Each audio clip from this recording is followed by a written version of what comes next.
ಆತ್ಮೀಯ ಬಂಧುಗಳೇ, ಶ್ರೀಮದ್ ಭಾಗವತಂ ಸ್ಕಂದ 3 ಭಾಗ 2 ಅಧ್ಯಾಯ 20 ಮೈತ್ರೇಯ ವಿದುರ ಸಂವಾದ. ಇದರಿಂದ ಇವತ್ತು 3 ಶ್ಲೋಕಗಳನ್ನು ತಿಳ್ಕೊಳ್ಳೋಣ. ಶ್ಲೋಕ 47. ದೇಹೇನ ವೈಭೋಗವತ ಶಯಾನೋ ಬಹುಚಿಂತೆಯ ಸರ್ಗೇನು ಪಚಿತೆ ಕ್ರೋಧಾದುತ್ಸರ್ಜ ಹ ತದ್ವಪುಃ. ಅನುವಾದ. ಒಮ್ಮೆ ಬ್ರಹ್ಮನು ತನ್ನ ಶರೀರವನ್ನು ಉದ್ದಕ್ಕೆ ಚಾಚಿಕೊಂಡು ಮಲಗಿದ್ದನು. ಸೃಷ್ಟಿ ಕಾರ್ಯವು ವೇಗವಾಗಿ ಮುಂದುವರಿಯದೆ ಇರುವ ಬಗ್ಗೆ ತುಂಬ ಕಾಳಜಿಗೊಂಡು ಅಸಮಾಧಾನ ಸ್ಥಿತಿಯಲ್ಲಿ ಆ ಶರೀರವನ್ನು ಕೂಡ ತ್ಯಜಿಸಿದನು. ಶ್ಲೋಕ 48. ಯೇಹಿ ಯಂತ ಮುತಕ್ಕೇಶ ಅಹಯಸ್ತೇಂಗ ಜಗ್ನಿರೆ ಸರ್ಪ ಪ್ರಸರ್ಪಥ ಕ್ರೂರ ನಾಗಾ ಭೋಗೋರು ಕಂಧರಾಹ. ಅನುವಾದ. ಪ್ರಿಯ ವಿದುರನೇ, ಆ ಶರೀರದಿಂದ ಉದುರಿದ ಕೂದಲುಗಳು ಸರ್ಪಗಳಾಗಿ ಪರಿವರ್ತಿತವಾದವು. ಸಂಕುಚಿತಗೊಂಡ ಕೈಕಾಲುಗಳೊಂದಿಗೆ ಶರೀರವು ತೆವಳುತ್ತಿರುವಾಗ ಅದರಿಂದ ಬುಸುಗುಟ್ಟುವ ಸರ್ಪಗಳು ಮತ್ತು ನಾಗಗಳು ತಮ್ಮ ವಿಸ್ತಾರವಾದ ಹೆಡೆಗಳೊಂದಿಗೆ ತಲೆದೋರಿದವು. ಶ್ಲೋಕ 49. ಸ ಆತ್ಮಾನಂ ಮನ್ಯಮಾನ ಕೃತಕೃತ್ಯಮಿವಾತ್ಮಭೂಃ ತದಾ ಮನೂನ್ ಸಸರ್ಜಾಂತೆ ಮನಸಾ ಲೋಕಭಾವನಾನ್. ಅನುವಾದ. ಪ್ರಥಮ ಜೀವಿಯೂ ಸ್ವಯಂಭುವೂ ಆದ ಬ್ರಹ್ಮನು ಒಂದು ದಿನ ತನ್ನ ಜೀವಿತದ ಉದ್ದೇಶವು ಸಫಲವಾಯಿತು ಎಂದು ಭಾವಿಸಿದನು. ಆ ಸಮಯದಲ್ಲಿ ಬ್ರಹ್ಮಾಂಡದ ಕಲ್ಯಾಣ ಕಾರ್ಯಕ್ರಮಗಳನ್ನು ಅಭಿವೃದ್ಧಿಪಡಿಸುವ ಮನುಗಳನ್ನು ತನ್ನ ಮನಸ್ಸಿನಿಂದ ಸೃಷ್ಟಿಸಿದನು. ಇವು ಶ್ಲೋಕಗಳು ಮತ್ತು ಅವುಗಳ ಅನುವಾದ. ಈಗ ಭಾವಾರ್ಥದ ಮೂಲಕ ನಾವು ಇದರ ಅರ್ಥವನ್ನು ತಿಳ್ಕೊಳ್ಳೋದಕ್ಕೆ ಪ್ರಯತ್ನ ಮಾಡೋಣ. ಓದ ಭಾಗದಲ್ಲಿ ನಾವೇನು ತಿಳ್ಕೊಂಡ್ವಿ? ಬ್ರಹ್ಮ ತನ್ನ ಅಗೋಚರವಾಗಬಲ್ಲಂತಹ ಸಾಮರ್ಥ್ಯದಿಂದ, ಅಂದರೆ ಈಗ ಕಾಣಿಸ್ಕೊಳ್ಳುವಂಥ ಒಂದು ಸಾಮರ್ಥ್ಯದಿಂದ ಸಿದ್ಧರನ್ನ ಮತ್ತು ವಿದ್ಯಾಧರರನ್ನು ಸೃಷ್ಟಿ ಮಾಡಿದ.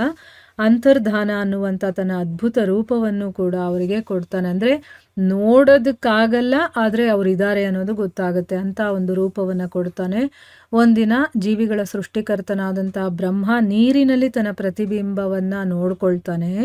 ಅವನು ತನ್ನನ್ನು ತಾನೇ ಮೆಚ್ಕೊಂಡು ಆ ಪ್ರತಿಬಿಂಬದಿಂದ ಕಿಂಪುರುಷರು ಮತ್ತು ಕಿನ್ನರರನ್ನು ರೂಪಿಸ್ತಾನೆ.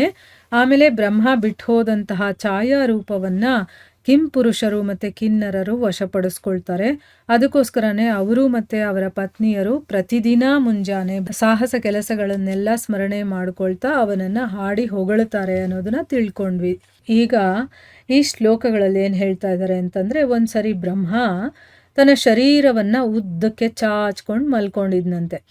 ಆಗ ಸೃಷ್ಟಿ ಕಾರ್ಯ ಇನ್ನು ಯಾಕೋ ವೇಗವಾಗಿ ಮುಂದುವರಿತಾ ಇಲ್ವಲ್ಲ ಅನ್ನೋದ್ರ ಬಗ್ಗೆ ತುಂಬ ಕಾಳಜಿ ಮಾಡಿಕೊಂಡು ಅವನ ಮನಸ್ಸಲ್ಲಿ ಒಂದು ಅಸಮಾಧಾನ ಬರುತ್ತೆ. ಆ ಅಸಮಾಧಾನ ಸ್ಥಿತಿಯಲ್ಲಿ ಆ ಮಲ್ಕೊಂಡಿರುವಂಥ ಶರೀರವನ್ನು ಕೂಡ ತ್ಯಾಗ ಮಾಡ್ತಾನೆ.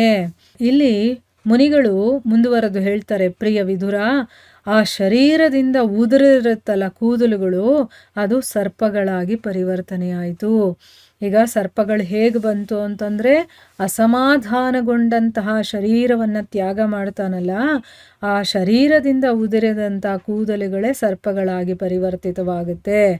ಆಮೇಲೆ ಸಂಕುಚಿತಗೊಂಡಂಥ ಕೈಕಾಲುಗಳ ಜೊತೆ ಶರೀರ ತೆವಳುತ್ತಾ ಇರಬೇಕಾದ್ರೆ ಅದರಿಂದ ಬುಸ್ಗುಟ್ಟುವಂತಹ ಸರ್ಪಗಳು ಮತ್ತು ನಾಗಗಳು ತಮ್ಮ ವಿಸ್ತಾರವಾದ ಹೆಡೆಗಳಿಂದ ತಲೆದೋರದು ಅಂತಂದ್ಬಿಟ್ಟು ಇಲ್ಲಿ ಹೇಳ್ತಾ ಇದ್ದಾರೆ. ಈಗ ಸರ್ಪಗಳೆಲ್ಲ ನಾಗಗಳೆಲ್ಲ ಹೇಗೆ ಈ ಒಂದು ಸೃಷ್ಟಿಯಾದವು ಅನ್ನೋದು ಗೊತ್ತಾಯ್ತಲ್ವಾ. ಮುಂದುವರೆದು ಇಲ್ಲಿ ಹೇಳ್ತಾರೆ, ಪ್ರಥಮ ಜೀವಿಯು ಸ್ವಯಂಭೂವು ಆದಂತಹ, ಅಂದರೆ ಈ ಇಡೀ ಸೃಷ್ಟಿಗೆನೆ ಪ್ರಥಮ ಜೀವಿ ಯಾರು ಅಂದರೆ ಬ್ರಹ್ಮ. ಸ್ವಯಂಭೂವು, ಅವನು ಯಾರಿಂದನೂ ಹುಟ್ಟಿಲ್ಲ, ಅವನು ತಂತಾನಾಗೆ ಹುಟ್ಟಿರುವಂಥವನು. ಯಾವುದೇ ತಂದೆ ತಾಯಿಗಳ ಸಹಾಯದಿಂದ ಶರೀರ ಸಿಕ್ಕಿರೋದಲ್ಲ ಅವನಿಗೆ. ಸ್ವಯಂಭೂವು ಅವನು. ಅಂಥ ಬ್ರಹ್ಮ ಒಂದು ದಿನ ತನ್ನ ಜೀವಿತದ ಉದ್ದೇಶ ಸಫಲವಾಯಿತು. ಅಂದರೆ ನಾನು ಹುಟ್ಟಿದ್ದಕ್ಕೂ ಇವತ್ತು ಸಾರ್ಥಕ ಆಯಿತು, ನಾನೇನು ಅಂದ್ಕೊಂಡಿದ್ನೋ ಅದೆಲ್ಲವೂ ಕೂಡ ಈಗ ಸೃಷ್ಟಿಯಾಗಿದೆ ಅಂತ ತಿಳ್ಕೊಂಡು ಆ ಒಂದು ಸಮಯದಲ್ಲಿ ಬ್ರಹ್ಮಾಂಡದ ಕಲ್ಯಾಣ ಕಾರ್ಯಕ್ರಮಗಳನ್ನು, ಅಂದರೆ ಈ ಬ್ರಹ್ಮಾಂಡದಲ್ಲಿ ಒಳ್ಳೆಯದಾಗಬೇಕೀಗ, ಕಲ್ಯಾಣ ಕಾರ್ಯಕ್ರಮಗಳಾಗಬೇಕು, ಅದನ್ನು ಅಭಿವೃದ್ಧಿಪಡಿಸಬೇಕು ಅಂತಂದ್ಬಿಟ್ಟು ಮನುಗಳನ್ನು ತನ್ನ ಮನಸ್ಸಿನಿಂದ ಸೃಷ್ಟಿ ಮಾಡ್ತಾನೆ.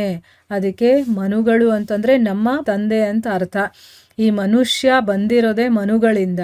ಆ ಮನುಗಳು ಹುಟ್ಟಿರೋದು ಯಾರಿಂದ ಅಂತಂದರೆ ಬ್ರಹ್ಮನ ಮನಸ್ಸಿನಿಂದ. ಅದಕ್ಕೆ ಮನಸ್ಸಿನಿಂದ ಹುಟ್ಟಿರುವಂಥವರೇ ಮನುಗಳಿಂದ ಈ ನಾವೆಲ್ಲರೂ ಬಂದಿರುವಂಥದ್ದು.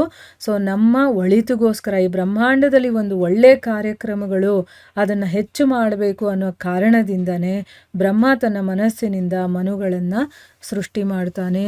ಈಗ ಮನು ಹೇಗೆ ಸೃಷ್ಟಿಯಾದ ಅನ್ನೋದು ಗೊತ್ತಾಯ್ತಲ್ವಾ.